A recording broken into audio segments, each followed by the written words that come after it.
ನಮಸ್ಕಾರ. ಇವತ್ತು ನಮ್ಮೊಂದು ಬಹು ನಿರೀಕ್ಷಿತ ಕನ್ನಡ ಸಿನಿಮಾ ಬಗ್ಗೆ ಮಾತಾಡೋಣ. Toxic, a fairy tale for grown ups. ಆ ಹೆಸರು ಕೇಳಿದ್ರೇನೆ ಒಂಥರ ಕುತೂಹಲ ಅಲ್ವಾ? ಹೌದು, ಖಂಡಿತ. ಇದರ ಬಗ್ಗೆ ಸಿಕ್ಕಿರೋ ಮಾಹಿತಿ ಇಟ್ಕೊಂಡು ಸ್ವಲ್ಪ ಆಳದಾಗಿ ನೋಡೋಣ ಏನಿದೆ ಅಂತ. ಅದೇ, ಯಾಕಿಷ್ಟೊಂದು ಹೈಪಿದೆ ಇದ್ರ ಸುತ್ತ, ಏನಿದೆ ವಿಶೇಷತೆ, ಅದನ್ನೇ ನೋಡಬೇಕು. ಮೊದ್ಲಿಗೆ ಆ ಟ್ಯಾಗ್ಲೈನ್ ಇದೆಯಲ್ಲ, his untamed presence is your existential crisis ಅಂತ. ಅಂದ್ರೆ ಒಬ್ಬ ವ್ಯಕ್ತಿಯ ಅಸಾಮಾನ್ಯ ಇರುವಿಕೆ ಇನ್ನೊಬ್ಬರ ಅಸ್ತಿತ್ವಕ್ಕೆ ಸವಾಲಾಗುತ್ತೆ ಅನ್ನೋ ಥರ. ಹೌದು, ಅದು ಬಹಳ ಡೀಪ್ ಆಗಿದೆ. ಏನೋ ಕಥೆ ಒಳಗಿರ್ಬೋದು ಅಂತ ಅನಿಸುತ್ತೆ. ಖಂಡಿತ. ಸೊ ಈಗ ನಮಗೆ ಗೊತ್ತಿರೋ ಪ್ರಕಾರ ಇದೊಂದು ಪೀರಿಯಡ್ ಗ್ಯಾಂಗ್ಸ್ಟರ್ ಆಕ್ಷನ್ ಥ್ರಿಲ್ಲರ್ ಅಂತೆ. ಹೌದು, 1940ರಿಂದ 70s ದಶಕದ ಹಿನ್ನೆಲೆ. ಅದು ಗೋವಾದಲ್ಲಿ. ಗೋವಾ ಅಂದ್ರೆ ಆ ಕಾಲದ್ದು. ಬರೀ ಗ್ಯಾಂಗ್ಸ್ಟರ್ ಕಥೆನಾ ಅಥವಾ ಇನ್ನೂ ಏನಾದ್ರೂ ಇರುತ್ತಾ? ಖಂಡಿತ ಇನ್ನೂ ಇರುತ್ತೆ ಅನ್ಸುತ್ತೆ. ಯಾಕಂದ್ರೆ ಕೇಳಿ ಬಂದಿರೋ ಹಾಗೆ ಒಂದು ಸ್ಟ್ರಾಂಗ್ ಡ್ರಗ್ ಕಾರ್ಟೆಲ್ ಇದೆ. ಅದ್ರ ಜೊತೆಗೆ ಭ್ರಷ್ಟಾಚಾರ, ಪವರ್ ಗೇಮ್ಸ್ ಇವೆಲ್ಲ ಇರುತ್ತೆ. ಓಕೆ, ಸಿನಿಮಾ ಅಷ್ಟೇ ಅಲ್ಲ. ಅಲ್ಲ, ಅದಕ್ಕಿಂತ ಹೆಚ್ಚಿಗೆ ಸೋಷಿಯಲ್ ಮತ್ತು ಸೈಕಲಾಜಿಕಲ್ ಆಯಾಮಗಳು ಇರೋ ಥರ ಕಾಣಿಸ್ತಾ ಇದೆ. ಇದು ಕುತೂಹಲ ಕೇಳಿಸುತ್ತೆ. ಯಾಕಂದ್ರೆ ನಿರ್ದೇಶಕಿ ಗೀತು ಮೋಹನ್ ದಾಸ್ ಅವರು ಎಕ್ಸಾಕ್ಟ್ಲಿ ಅವರ ಮೂಥೋನ್, ಲಯಸ್ ಡೈಸ್ ಎಲ್ಲ ನೋಡಿದ್ರೆ ತುಂಬಾ ಬೇರೆ ತರದ ಸೂಕ್ಷ್ಮ ಸಿನಿಮಾಗಳು. ಹೌದು, ಆರ್ಟ್ ಫಿಲ್ಮ್ ಸೆನ್ಸಿಬಿಲಿಟಿ ಇರೋರು. ಈಗ ಯಶ್ ಅವರ ಜೊತೆ ಅಂದ್ರೆ ಒಬ್ಬ ಪಕ್ಕ ಮಾಸ್ ಹೀರೋ ಜೊತೆ ಈ ಗ್ಯಾಂಗ್ಸ್ಟರ್ ಜಾನರ್ ಇದು ಹೇಗ್ ವರ್ಕೌಟ್ ಆಗುತ್ತೋ.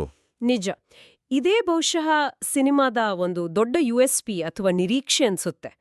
ಗೀತು ಮೋಹನ್ ದಾಸ್ ಅವರ ಆ ಒಂದು ವಿಮರ್ಶಾತ್ಮಕ ಶೈಲಿ, ಯಶ್ ಅವರ ಕಮರ್ಷಿಯಲ್ ಅಪೀಲ್.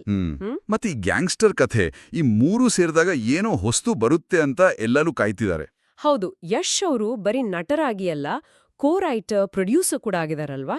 ಹೌದು, ತಮ್ಮ ಮಾನ್ಸ್ಟರ್ ಮೈಂಡ್ ಕ್ರಿಯೇಷನ್ಸ್ ಬ್ಯಾನರ್ ಅಲ್ಲಿ. ಸೊ ಈ ಪ್ರಾಜೆಕ್ಟ್ ಮೇಲೆ ಅವರಿಗೆ ನಂಬಿಕೆ ಇದೆ ಅಂತ ತೋರಿಸುತ್ತೆ ಇದು. ತಾರಾಗಣನೂ ಸ್ಟ್ರಾಂಗ್ ಆಗಿದೆ. ನಯನತಾರಾ ಇದ್ದಾರೆ. ಹೌದು, ಸಿಸ್ಟರ್ ರೋಲ್ ಅಂತ ಸುದ್ದಿ. ಕಿಯಾರಾ ಅಡ್ವಾಣಿ ಹೀರೋಯಿನ್ ಅಂತೆ. ಹುಮಾ ಕುರೇಶಿ ವಿಲನ್ ಪಾತ್ರದಲ್ಲಿ. ಆ ತರದ ಮಾತುಗಳು ಕೇಳಿ ಬರ್ತಿವೆ. ತಾರಾ ಸುತಾರ್ಯಾ, ಅಕ್ಷಯ್ ಒಬೆರಾಯ್, ಹೀಗೆ ದೊಡ್ಡ ಬಳಗವೇ ಇದೆ. ಪ್ಯಾನ್ ಇಂಡಿಯಾ ಲೆವೆಲ್ಗೆ ಹೋಗೋಕೆ ಇದು ಹೆಲ್ಪ್ ಆಗುತ್ತೆ. ಖಂಡಿತ. ಟೆಕ್ನಿಕಲ್ ಟೀಮ್ ಕೂಡ ಅಷ್ಟೇ ಸ್ಟ್ರಾಂಗ್ ಆಗಿದೆ. ಹೌದು, ರಾಜೀವ್ ರವಿ ಅವರ ಕ್ಯಾಮರಾ ವರ್ಕ್, ಅವರ ಕೆಲ್ಸ ಗೊತ್ತೇ ಇದೆ, ತುಂಬಾ ರಿಯಲಿಸ್ಟಿಕ್ ಆಗಿರುತ್ತೆ. ಜೆರೆಮಿ ಸ್ಟಾಕ್ ಅವರ ಮ್ಯೂಸಿಕ್, ಆಕ್ಷನ್ಗೆ ಜಾನ್ ವಿಕ್ ಖ್ಯಾತಿಯ ಜೆ ಪೆರ್ರಿ. ಹೌದು, ಆಕ್ಷನ್ ಸೀಕ್ವೆನ್ಸ್ಗಳು ಹೇಗಿರುತ್ತೋ ಅನ್ನೋ ಕುತೂಹಲ ಇದೆ. ಆಮೇಲೆ VFXಗೆ DNEG. ಅವರು ಹಾಲಿವುಡ್ನ ದೊಡ್ಡ ದೊಡ್ಡ ಸಿನಿಮಾಗಳಿಗೆಲ್ಲ ಕೆಲಸ ಮಾಡಿದವರು. ಡ್ಯೂನ್, ಇಂಟರ್ಸ್ಟೆಲ್ಲಾರ್ ತರಹ. ಸೊ ವಿಜುವಲ್ಸ್ ಗ್ರ್ಯಾಂಡ್ ಆಗಿರುತ್ತೆ ಅಂತ ಎಕ್ಸ್ಪೆಕ್ಟ್ ಮಾಡಬಹುದು. ಖಂಡಿತವಾಗಿಯೂ. ಇಲ್ಲಿ ಇನ್ನೊಂದು ಮುಖ್ಯವಾದ ವಿಚಾರ ಅಂದ್ರೆ, ಈ ಸಿನಿಮಾನ ಕನ್ನಡ ಮತ್ತೆ ಇಂಗ್ಲಿಷ್ ಎರಡರಲ್ಲೂ ಒಂದೇ ಸರಿ ಶೂಟ್ ಮಾಡ್ತಿದ್ದಾರಂತೆ. ಹೌದು, ಇದು ನಿಜಕ್ಕೂ ದೊಡ್ಡ ವಿಷಯ. ದ್ವಿಭಾಷಾ ಚಿತ್ರೀಕರಣ.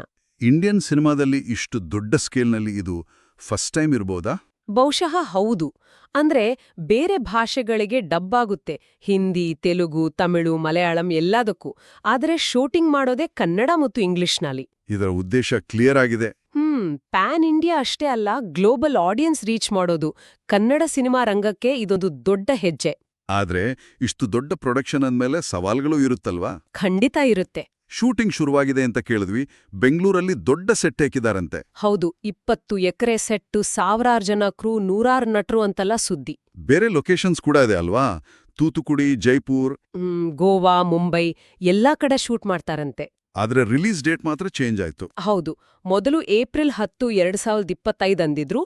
ಈಗ ಮಾರ್ಚ್ 19, 2026 ಅಂತ ಆಗಿದೆ. ಯಾಕಿರ್ಬೋದು? ಬಹುಶಃ ಯುಗಾದಿ ಅಥವಾ ಈದ್ ಹಬ್ಬದ ಸಮಯವನ್ನು ನೋಡ್ಕೊಂಡಿರಬಹುದು. ದೊಡ್ಡ ರಿಲೀಸ್ಗೆ ಪ್ಲಾನ್ ಇರಬಹುದು. ಆಮೇಲೆ ಕಿಯಾರಾ ಅಡ್ವಾಣಿ ಅವರ ಪ್ರೆಗ್ನೆನ್ಸಿ ಕಾರಣ ಮುಂಬೈ ಶೂಟಿಂಗ್ಗೆ ಕೆಲವು ಅಡ್ಜಸ್ಟ್ಮೆಂಟ್ಸ್ ಮಾಡ್ಕೊಂಡಿದ್ದಾರೆ ಅಂತಾನೂ ವರದಿಗಳಿದ್ವು. ಓಕೆ, ಇಂತಹ ದೊಡ್ಡ ಪ್ರಾಜೆಕ್ಟ್ಗಳಲ್ಲಿ ಈ ತರಹದ ಬದಲಾವಣೆಗಳು ಸಹಜ ಬಿಡೆ. ಹೌದು, ಅನಿವಾರ್ಯ ಕೆಲವೊಮ್ಮೆ. ಇದರ ಮಧ್ಯೆ ಟೀಸರ್ ಮೋಷನ್ ಪೋಸ್ಟರ್ಗಳಿಗೆ ರೆಸ್ಪಾನ್ಸ್ ಚೆನ್ನಾಗೇ ಬಂದಿದೆ. ಹೌದು, ತುಂಬಾ ಪಾಸಿಟಿವ್ ಆಗಿತ್ತು.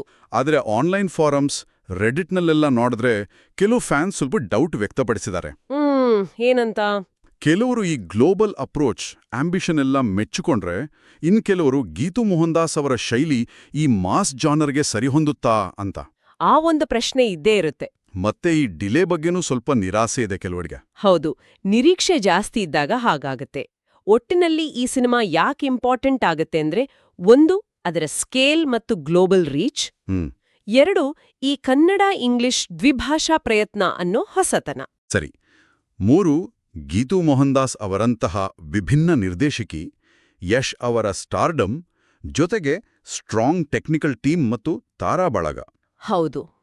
ಇದೆಲ್ಲ ಸೇರಿ KGF, RRR ತರಹ ದೊಡ್ಡ ಹಿಟ್ಟಾಗೋ ಎಲ್ಲಾ ಲಕ್ಷಣಗಳೂ ಇವೆ. ಆ ಮಹತ್ವಾಕಾಂಕ್ಷೆನೂ ಇದೆ. ಹಾಗಾದ್ರೆ ಇದು ಬರೀಗೊಂದು ದೊಡ್ಡ ಬಜೆಟ್ ಸಿನಿಮಾ ಅಲ್ಲ, ಇದೊಂದು ಪ್ರಯೋಗ ಕೂಡ ಹೌದು. ಖಂಡಿತ. ಭಾರತೀಯ ಸಿನಿಮಾದಲ್ಲಿ ಹೊಸ ಸಾಧ್ಯತೆಗಳನ್ನು ಹುಡುಕೋ ಪ್ರಯತ್ನ. ಸಕ್ಸಸ್ ಆದ್ರೆ ಮುಂದೆ ಬೇರೆ ಸಿನಿಮಾಗಳಿಗೂ ದಾರಿಯಾಗಬಹುದು. ಖಂಡಿತವಾಗಿಯೂ. ಸರಿ, ಈ ಚರ್ಚೆಯನ್ನ ಇಲ್ಲಿಗೆ ನಿಲ್ಸೋಣ. ಆದ್ರೆ ಒಂದು ಕೊನೆ ಪ್ರಶ್ನೆ ಮನ್ಸಲ್ಲುಳಿಯುತ್ತೆ. ಹೇಳಿ. ಈ ಕನ್ನಡ ಮತ್ತು ಇಂಗ್ಲಿಷ್ನಲ್ಲಿ ಒಂದೇ ಸರಿ ಶೂಟ್ ಮಾಡೋದು, ಅದರಲ್ಲೂ ಈ ತರದು ಒಂದು ಪೀರಿಯಡ್ ಗ್ಯಾಂಗ್ಸ್ಟರ್ ಕಥೆಯನ್ನ, ಇದು ಎಷ್ಟು ಸವಾಲಿನ ಕೆಲಸ? ಆ ಅಂತಿಮ ಪ್ರಾಡಕ್ಟ್ ಮೇಲೆ, ಅದರ ಸಹಜತೆ ಮೇಲೆ ಹೇಗೆ ಪರಿಣಾಮ ಬೀರಬಹುದು? ನಿಜಕ್ಕೂ ಅದು ದೊಡ್ಡ ಸವಾಲು. ಇದು ನಿಜವಾಗ್ಲೂ ಒಂದು ಹೊಸ ಟ್ರೆಂಡ್ ಸೆಟ್ ಮಾಡುತ್ತಾ ಅಥವಾ ಒಂದು ದೊಡ್ಡ ರಿಸ್ಕ್ ಆಗಿಯೇ ಉಳಿಯುತ್ತಾ? ಅದೇ ಯೋಚನೆ ಮಾಡಬೇಕಾದ ವಿಷಯ. ಕಾದ್ ನೋಡ್ಬೇಕು.